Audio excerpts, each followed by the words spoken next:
So the vision for the Jonker Technical High School started about a year and a half ago.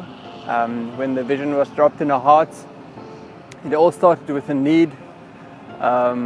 We had a situation in Bonneville where every beginning of the year there were a number of high school kids that didn't get a placement in the local high school.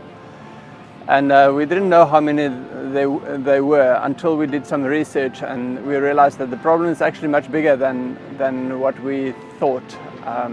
So in a few years' time from now, we saw that there would be more than 1,500 high school kids competing for 350 desks.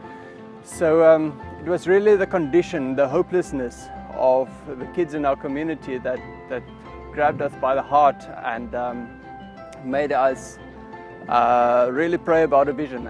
So we realized that from the beginning this should be a school that's owned by the community of Bonneville, and that we need to get everyone to be involved.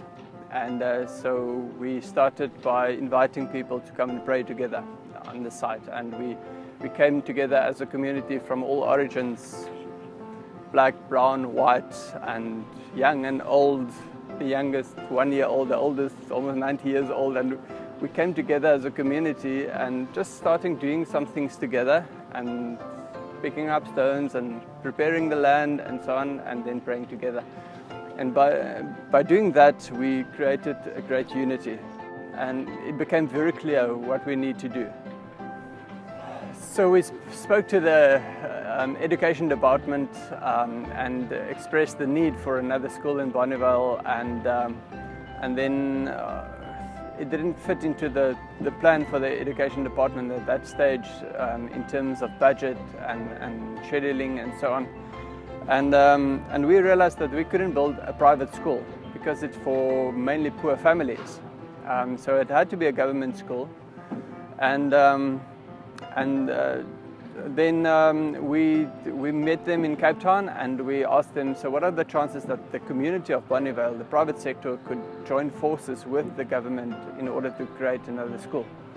So they gave us the challenge to go and find land. They said if we can find land and we can find 60% of the cost of building a school, we can show them that the community backs it, and we can give them a sustainable plan for the long term. Then they would give the 40% for the construction, and they would pay teachers and so on in the long run. And so we came back and we researched a bit, and then I realized this piece of land here it's a beautiful vineyard farm, but it's right next to the community. It's actually ideal for a school.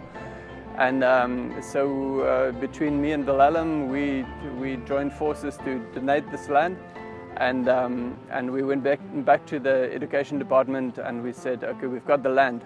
We don't have the 60%, but we've got the land. But we will get the 60%, and let's get going. And then end of last year, we started with the earthworks, and then still we couldn't build until June this year. So what you see behind me now didn't exist 4 months ago. There wasn't a brick on site 4 months ago.